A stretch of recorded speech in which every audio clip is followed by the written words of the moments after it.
ভোটের মুখে election commission ও BJP পার্টিকে একযোগে আক্রমণ করলেন তৃণমূল নেতা অভিষেক বন্দ্যোপাধ্যায়।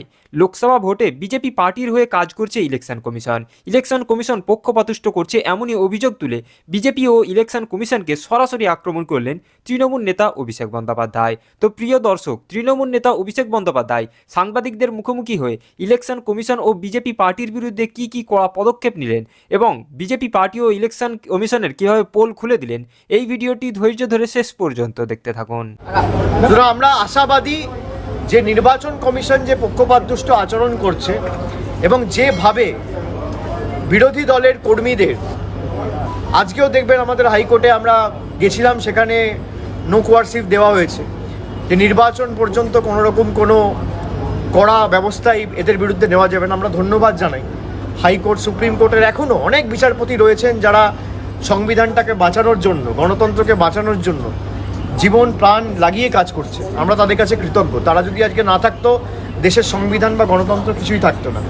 গণতন্ত্রের সবথেকে বড় উৎসব হচ্ছে নির্বাচন, এবং সেই নির্বাচনকে কেন্দ্র করে এই গণতন্ত্রের উৎসবে গণতন্ত্রকে হত্যা করাই হচ্ছে নির্বাচন কমিশনের একমাত্র কাজ এবং বিজেপির একমাত্র কাজ। এটা অত্যন্ত দুর্ভাগ্যজনক। যেখানে আপনি যারা ভোট দিতে যাবে বা যারা নির্বাচনের দায়িত্বে রয়েছে, বুথের সভাপতি, তাদেরকে নোটিশ পাঠিয়ে তাদেরকে জেরা করা, তাদেরকে অ্যারেস্ট করা, বাড়িতে গিয়ে মহিলাদের চুলের মুঠি ধরে ঘর থেকে বার করে দেওয়া, এমনকি দিল্লির বুকে নির্বাচন কমিশনের অফিস থেকে মহিলা সাংসদদের টেনে হিঁচড়ে তুলে পুলিশ ভ্যানে তোলা। আমি মনে করি এটা ভারতবর্ষের বুকে মানে মধ্যযুগীয় বর্বরতাকেও হার মানাবে। এটা একটা কলঙ্কিত অধ্যায় হয়ে আগামী দিন থাকবে। এবং আমরা গতকাল যখন এই অভিযোগগুলো করেছি বা আমাদের বক্তব্য রেখেছি, রাজ্যপালও একমত হয়েছে যে তোমাদের দাবিগুলো অত্যন্ত ন্যায্য এবং ন্যায়সম্মত, এবং যতদিন না এই দাবির ক্ষেত্রে ব্যবস্থা হবে, নির্বাচন কমিশনের তরফ থেকে একটা সদর্থক ভূমিকা নির্বাচন কমিশন পালন করবে এবং কোনো ইতিবাচক পদক্ষেপ গ্রহণ করবে, আমাদের এই লড়াই চলবে।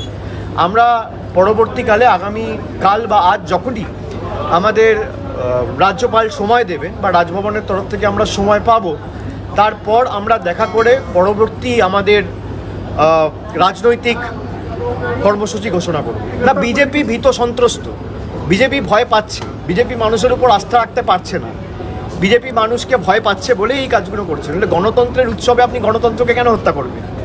নির্বাচন কি গণতন্ত্রের সবথেকে বড় উৎসব। সেই উৎসবে আপনি মানুষ যাতে তার গণতান্ত্রিক অধিকার প্রয়োগ না করতে পারে তার জন্য সব ব্যবস্থা করছে।